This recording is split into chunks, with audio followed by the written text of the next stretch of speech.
প্রিয় মিল্লাত তুমি চিরজীবী হও, ছড়াও পৃথিবীতে সত্যবাণী। Assalamu alaikum wa rahmatullahi wa barakatuhu.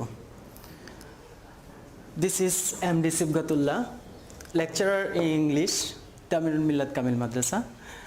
Tamirul Millat পরিবারের পক্ষ থেকে মিল্লাত স্টুডেন্টদের জন্য ইংলিশ সেকেন্ড পেপার দাখিল এবং আলিম শ্রেণীর শিক্ষার্থীদের জন্য বাসায় বসে কিভাবে আমরা ইংলিশ সেকেন্ড পেপারে সুন্দর একটা প্রস্তুতি নিতে পারবো তারই ধারাবাহিকভাবে পড়ার একটি পদ্ধতি আমি নিয়ে এসেছি। আশা করি এইভাবে পড়লে মোটামুটি একটা ভালো একটা ফলাফল আমরা পেতে পারি।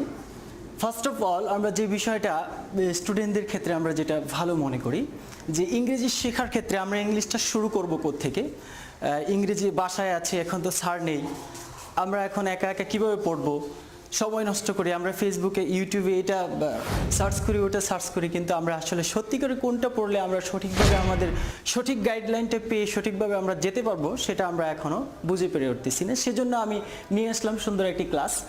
আমরা শুরু করব শুরুতেই পার্টস অফ স্পিচ দ্বারা। পার্টস অফ স্পিচ কি?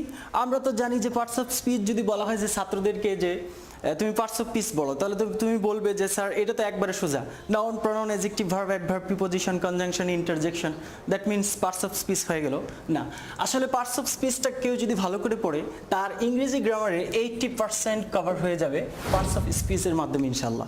কারণ পার্টস অফ স্পিচ হচ্ছে সেন্টেন্সের প্রত্যেকটা অংশকে আমরা বলি কি যে এই পার্টস অফ স্পিচ এই যে একটা ফ্রেজ, এখানেও 3টা অংশ আছে পার্টস অফ স্পিচ। এভাবে প্রত্যেকটি সেন্টেন্সই পার্টস অফ স্পিচ রয়েছে, কাজেই পার্টস অফ স্পিচ সুন্দরভাবে পড়তে হবে। পার্টস অফ স্পিচের প্রথম পড়ার জন্য যেটা দরকার, যেমন আমরা নাউন পড়তে পারি, যেমন হোয়াট ইজ নাউন, নাউন। এবং এই নাউন হচ্ছে কোনো কিছুর নাম, নাউন মিনস হচ্ছে কি কোনো কিছুর নাম। কিন্তু এই নাউনের রয়েছে প্রকার, যে আমরা সেন্টেন্সের মধ্যে যখন কোনো একটা নাউনকে আমরা 8 জায়গায় পেতে পারি, সাবজেক্ট হিসাবে, অবজেক্ট হিসেবে, প্রিপোজিশনাল অবজেক্ট হিসেবে, তারপর হচ্ছে কমপ্লিমেন্ট হিসাবে, এভাবে 8 জায়গায় আমরা নাউনকে পেতে পারি। সাপোজ নাউনটা আমরা এভাবে পড়বো যে নাউনকে প্রথমত 2 ভাগে ভাগ করা হয়েছে, একটা হচ্ছে কনক্রিট নাউন আর একটা হচ্ছে অ্যাবস্ট্রাক্ট নাউন। যেমন কনক্রিট নাউনের মধ্যে যেমন বয়, একজন বালক, একে দেখা যায়, এই জন্য এটা হচ্ছে কনক্রিট নাউন। আবার এখানে আমরা যদি বলি যে কাইন্ডনেস, কাইন্ডনেস, কাইন্ডনেস মানে হচ্ছে কি দয়া, যে এখানে কাইন্ড শব্দটি হলো অ্যাডজেক্টিভ আর এর সাথে নেস সাফিক্স যুক্ত করার মাধ্যমে আমরা এটাকে নাউনে রূপান্তর করেছি। আর এই নাউনটা 2 প্রকারে, একটা হলো কনক্রিট নাউন আর একটা হচ্ছে অ্যাবস্ট্রাক্ট নাউন। যে এই নাউনগুলো যেমন এই বয় এর আগে আর্টিকেল বসানো যায়, কিন্তু কাইন্ডনেস এর আগে সাধারণত আর্টিকেল বসানো যায় না। এভাবে সুন্দরভাবে একেবারে পুঙ্খানুপুঙ্খভাবে খুঁটিনাটিভাবে পার্টস অফ স্পিচগুলো যদি পড়া হয় তাহলে ইংরেজি গ্রামারের 80% এখান থেকে কারেক্ট করা যায়। দেন আমরা জানি যে এই পার্টস অফ স্পিচগুলো সাজানো থাকে কিসের মধ্যে? সেন্টেন্সের মধ্যে। আমরা জানি সেন্টেন্স 2 ভাগে ভাগ করা হয়েছে, একটা হলো অ্যাকর্ডিং টু মিনিং আর একটা হচ্ছে according to structure. According to meaning sentence হচ্ছে 5 প্রকার, মানে অর্থের দিক থেকে সেন্টেন্স হচ্ছে কত? 5 প্রকার: assertive, interrogative, imperative, optative and exclamatory. তাহলে আমরা এই সেন্টেন্সগুলোকে কীভাবে পড়বো? যে সেন্টেন্স অ্যাকর্ডিং টু মিনিং যে সেন্টেন্সগুলো আছে এগুলো শিখবো হচ্ছে আমরা উইথ স্ট্রাকচার। যে অ্যাসার্টিভ সেন্টেন্সের কয় ধরনের স্ট্রাকচার হতে পারে, এবং ইন্টারোগেটিভ সেন্টেন্সের কীরকম স্ট্রাকচার হতে পারে, ইম্পারেটিভ সেন্টেন্সের কীরকম স্ট্রাকচার হতে পারে, অপটেটিভ সেন্টেন্সের কীরকম স্ট্রাকচার হতে পারে, এবং এক্সক্লামেটরি সেন্টেন্সও। তারপর এটার ফলাফল আমরা কোথায় পাবো? আমরা অনেক সময় স্টুডেন্টদেরকে বলতে শুনি যে sir close state with close এবং ক্লোজ স্টেট উইদাউট ক্লো, এগুলোর স্যার কোনো কিছুই পাওয়া যায় না, এগুলো কীভাবে পড়বো, মুখস্থ ছাড়া কোনো উপায় থাকে না। আসলে আমরা যখন ক্লোজ স্টেট উইথ ক্লো এবং উইদাউট ক্লোগুলো দেখি, যে প্রত্যেকটা সেন্টেন্সই, প্রত্যেকটা প্যাসেজের মধ্যে 5 প্রকারের সেন্টেন্স পাওয়া যায়, এবং ওই সেন্টেন্সগুলোর মধ্যে যে মিসিংটা থাকে সেটা হলো পার্টস অফ স্পিচের মধ্যে। তাহলে আমরা আগে পরে যদি দেখি যে কোন পার্টস অফ স্পিচটা এখানে দরকার, সেই পার্টস অফ স্পিচের প্রয়োগের মাধ্যমে আমরা ক্লোজ স্টেট উইথ ক্লো এবং উইদাউট ক্লোটা আমরা সহজে আনসার করতে পারি। তাহলে আমরা দেখলাম পার্টস অফ স্পিচ হচ্ছে 1 নম্বর। নাম্বার 2 হচ্ছে সেন্টেন্স অ্যাকর্ডিং টু মিনিং, 5 প্রকার সেন্টেন্স উইথ স্ট্রাকচারস অ্যান্ড এটা কনভার্সন করতে হবে। কনভার্সন জিনিসটা কি তোমরা জানো, কনভার্সন এবং ট্রান্সফরমেশনের মধ্যে তফাৎ রয়েছে।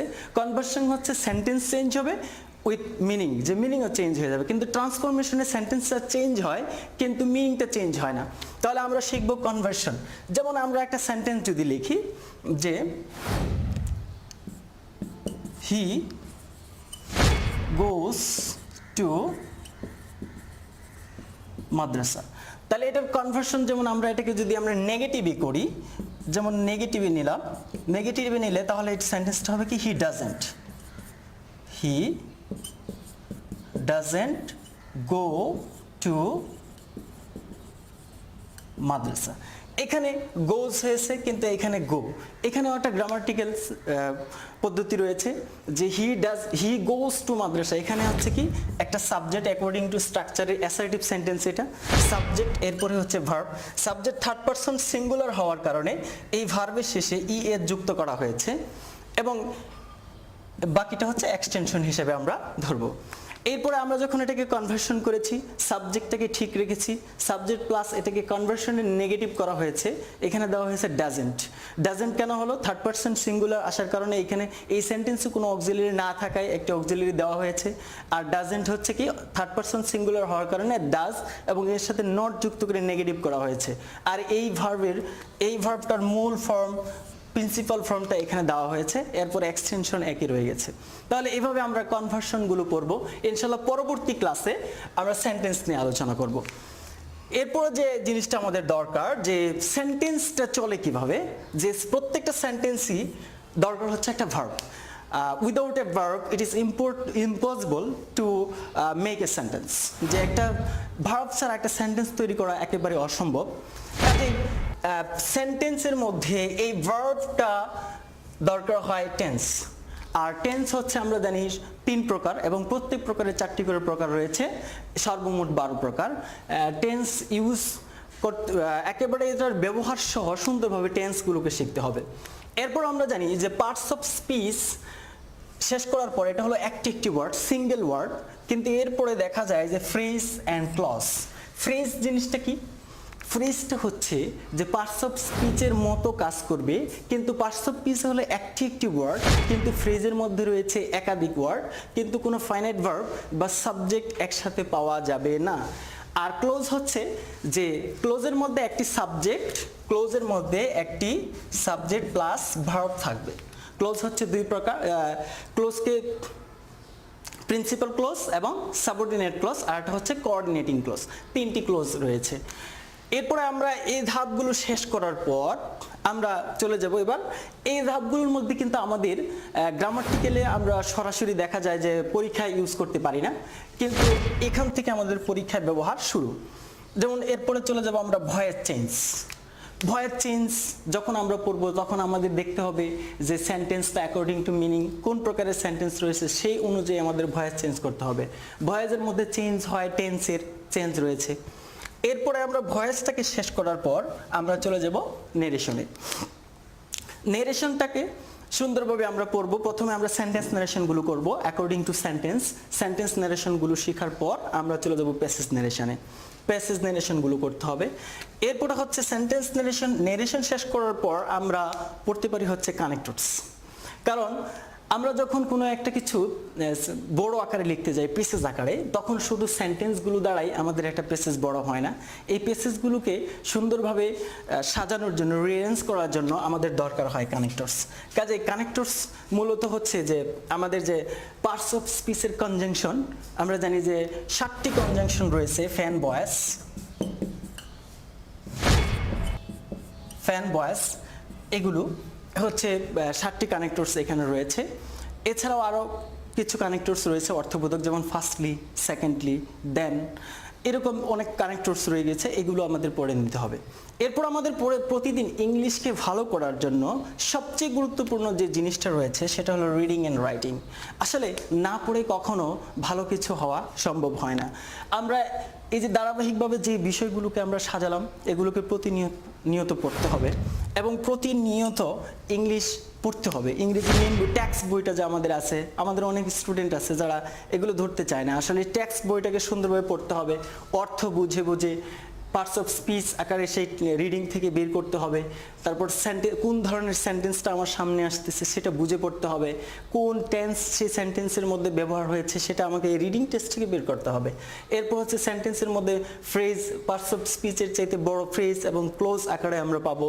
এরপরে আমরা দেখবো যে ভয়েস, সেন্টেন্সটা কি অ্যাক্টিভ ভয়েসের মধ্যে পড়েছে নাকি প্যাসিভ ভয়েসের মধ্যে, এটা আমরা দেখব। তারপর ন্যারেশনের দিক থেকে সেন্টেন্সটা কি ডিরেক্ট নাকি ইনডিরেক্ট, এটা আমরা দেখতে পাবো।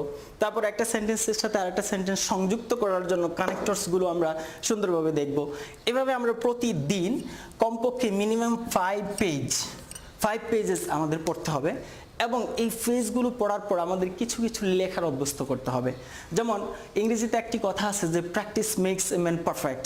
যত বেশি প্র্যাকটিস করা হবে ইংরেজি তত বেশি পারফেক্ট হওয়া যাবে। আসলে প্র্যাকটিস বেশি বেশি করলে একটু পরিশ্রম হয়, ঠিক আছে, কিন্তু এর জন্য পরিশ্রমের মাধ্যমে আমাদের যে ফ্লুয়েন্সিটা, সেই ফ্লুয়েন্সিটা আমরা পাবো। ইনশাল্লাহ আমরা ঘরে বসে সুন্দরভাবে পড়াশোনা করব এবং এই ধারাবাহিকতা রক্ষা করার চেষ্টা করব। ইনশাল্লাহ পরবর্তী ক্লাস আমাদের সেন্টেন্সের উপর। সবাই সাথে থাকো। আসসালামু আলাইকুম।